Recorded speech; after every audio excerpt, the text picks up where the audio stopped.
អ្នកខ្លះក៏ទៅតោសូមអនុមោទនា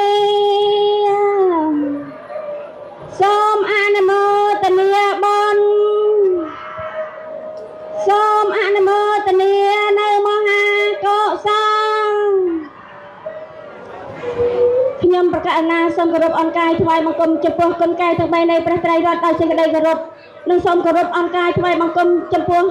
ព្រះអង្គជាធម្មសាស្ត្រាចារ្យនិងជាសង្ឃសាវកនៃព្រះដ៏មានព្រះភិក្ខដោយសេចក្តីគោរពនិងសូមគោរពបងប្អូនប្រជាពុទ្ធបរិស័ទទាំងអស់ដែលបង្អោនចូលមកអំពីទិសផ្សេងៗដោយសេចក្តីគោរពព្រះធម្មដល់ការវត្តបលាំងរង្សីហើយវត្តក្រាំងលាវជាទីគ្រប់សក្ការៈធ្វើសេចក្តីរាប់អានពោះលោកអ្នកមានអាយុចម្រើនពរចំពោះអស់លោកជាអិសរាធិបតីសមីនៃទានទាំងអស់ដែលមានប្រវត្តិមាននិងវិវត្តមានក្នុងវេលាឱកាសអនុញ្ញាតពុទ្ធានុញ្ញាតឲ្យកឋិនកម្មនេះកើតឡើងចំពោះដល់សង្ឃនិងបរិស័ទជាអ្នកធ្វើអញ្ចឹងព្រះដ៏មានពពាកព្រះអង្គមានហេតុនៃភិក្ខុដែលគង់ចាំព្រះវស្សាក្នុងព្រៃ3ខែមានសម្ពុតជេរវរដាច់ដោយរហែកទុកពលភាពសើមទតិកព្រះអង្គក៏ពិចារណាឲ្យត្រាស់ពុទ្ធានុញ្ញាតឲ្យកើតជាកឋិននឹងឡើង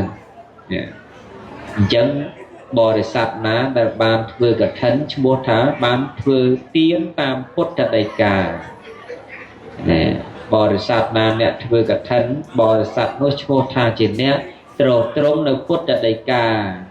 បរិស័ទណាអ្នកធ្វើកឋិនបរិស័ទនោះឈ្មោះថាបានដើរតាមគន្លងយុគលបាតនៃព្រះសម្ពុទ្ធដោយព្រះអង្គត្រាស់ពុទ្ធានុញ្ញាតឲ្យកើតទៅកឋិនឡើងបរិស័ទណាអ្នកធ្វើកឋិនបរិស័ទនោះឈ្មោះថាជាអ្នកជួយទំនុកបម្រុងពុទ្ធសាសនាឲ្យតាំងនៅអញ្ចឹងបានតែបុណ្យនឹងបានផលច្រើនចម្លែកពីគេត្រង់ហេតុយ៉ាងហ្នឹងអានិសង្សទី3នោះគឺសុវណ្ណតាមិនត្រឹមតែបានរូបស្អាតទេបានសម្បុរល្អទៅទៀតសម្បុរ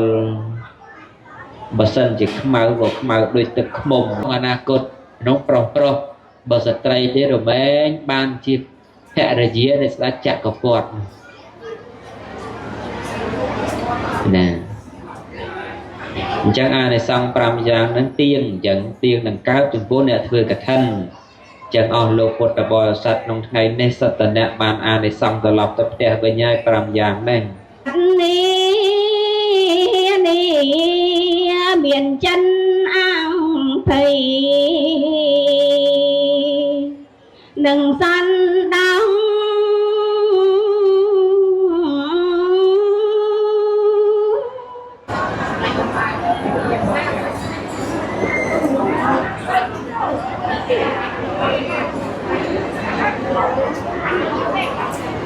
Thank you.